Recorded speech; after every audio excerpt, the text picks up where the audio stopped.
Hi everyone, welcome back to the channel, and if you're new here, well, it's great to meet you. I'm Stella, and I love making miniatures for my Barbie's dollhouse using mostly cardstock. In today's video, I'll show you how to make this set of miniature cookware inspired by Le Creuset, and as always, there's a free printable template for you to download so you can make your own version. You'll find all the info in the video, so let's begin. We're gonna start with a simple ramekin just to get a feel of the process. First, we're gonna begin by cutting all these parts, and as usual, I recommend using cardstock from old packaging for this, since it's quite thick but very easy to cut, and you know, it's free, so that's a bonus. We're gonna stack all the circles going from the biggest to the smallest, and the final piece should measure roughly 2 millimeters in thickness.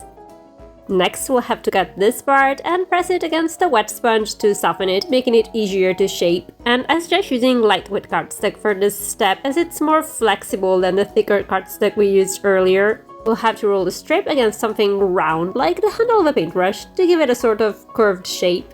Then we'll cut this tiny square into copy paper, and we'll use it to connect the two ends of the strip like this.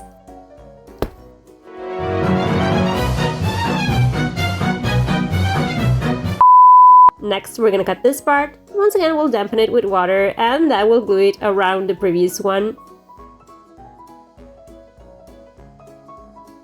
We'll have to do the same thing for this part.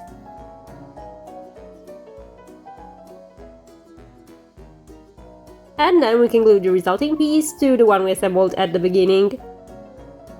Next, we can cut these teeny tiny strips, and then we'll glue them to the bottom half of the ramekin, like this.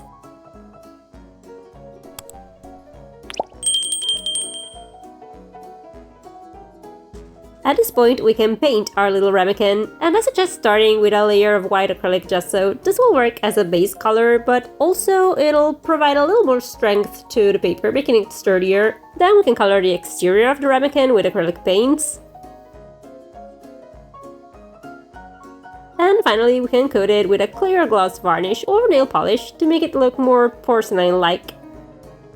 Now that we've got the technique down, we can move on to something a little more challenging, a miniature Dutch oven. Just as we did for the ramekin, we'll have to cut all these parts, and then we'll stack them going from the biggest to the smallest. And since this project features a lot of circles, I'd suggest using a circle cutter if you're working with my free printable template. It's a very affordable tool, and it'll allow you to cut precise circles of any size with ease. Alternatively, if you have a Cricut or a Silhouette cutting machine, you can use my digital templates, which you can find in my shop, linked in the description. Next, we'll have to cut this part, and similarly to what we did earlier, we'll press it against a wet sponge and shape it to give it a bit of a curve. We're gonna connect the two ends with this little rectangle cut into copy paper, and then we're gonna cover the first strip with this second bigger one.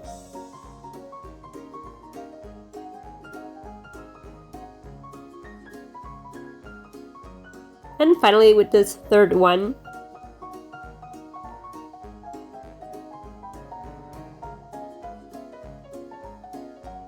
Lastly, we'll glue these two pieces together this way. Next, we'll have to cut this part a bunch of times, and then we'll glue all the layers in two groups, both 1 or 2 millimeters thick. We're gonna attach the two handles to the sides of the pen this way. To make a lid, we'll have to cut all these circles, and then we'll glue them together, once again going from the biggest to the smallest. Next, we'll have to cut these little rings into lightweight cardstock, and we'll glue them to the lid this way. Finally, we're gonna cut this part 3 or 4 times, and then we'll glue all the layers to the bottom part of the lid like this. To make a little knob, we're gonna cut this strip into copy paper, and then we'll roll it around a toothpick, adding glue as we go. We should end up with this little cylinder that should be roughly 3 millimeters in diameter. Next, we're gonna cut these tiny circles, and we'll attach them to the cylinder this way. At this point, we can paint all the parts of our miniature Dutch oven, once again beginning with a base of white acrylic gesso.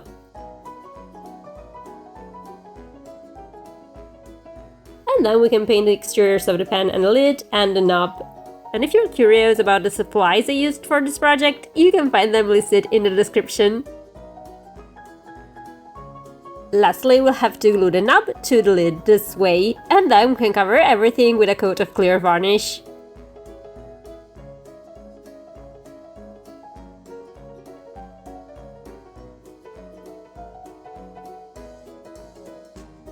We can follow the same process to make this little cocotte. We'll just glue these circles together to make the base. Then we'll use these parts to make the edge. Next we'll add 2 handles. We'll make a lid using these parts. And we'll top it off with a small bead. We're gonna paint everything with acrylic gesso and acrylic paints. And finally, we'll add a touch of clear varnish. Time to move on to the next piece of our miniature cookware set, this tiny baking dish. We'll start by cutting all these parts, which we'll then glue together, yet again going from the biggest to the smallest, to get to a final piece that's around 2 millimeters thick. Next, we're gonna cut this part twice, and then we'll glue the 2 layers to the bottom of the first piece. To make the edge of the pan, we'll have to cut this part, and then we'll fold it along these lines. Then we're gonna use the handle of a paintbrush to give the 4 corners a rounded shape this way. Next, we're gonna cut this part twice and attach the 2 sides together. Then we'll simply have to glue this strip to the cardstock base like this. We're gonna use this piece of paper to secure the 2 ends this way, and after that, we'll have to cut this part. Once again, we'll have to fold it along the score lines and shape the corners using the handle of a paintbrush. And finally, we'll glue it around the first strip, making sure that the handles are perfectly aligned.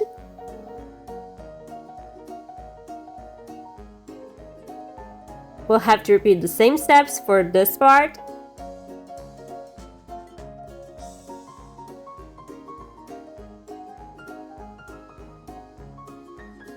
And lastly, we'll have to cut this super tiny strip and glue it around the edge of the dish. At this point, we can assemble the top and bottom parts of the baking dish, and then we can paint it with acrylic gesso first.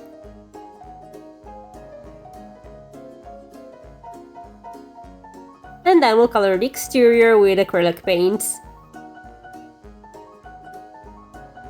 Lastly, we'll have to add a coat of gloss varnish.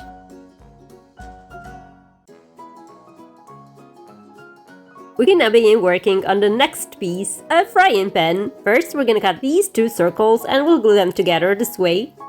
Next, we'll cut this part, press it against a wet sponge, and roll it around the handle of a paintbrush to give it a curved shape.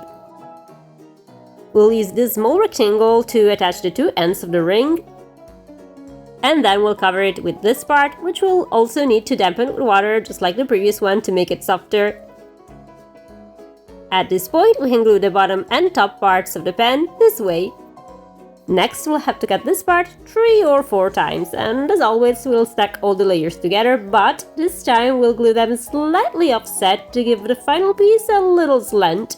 Then we'll press it against a wet sponge to make it more malleable, and we'll bend it a little to give it a sort of arched shape. And since I'm impatient, I use a heat gun to dry it quickly. At this point, we can glue the handle to the rest of the pan. And then, just as we did for all the other pieces, we're gonna cover the whole piece with acrylic gesso. Then we'll color it with acrylic paints, and this time we're gonna paint the interior black instead of leaving it white.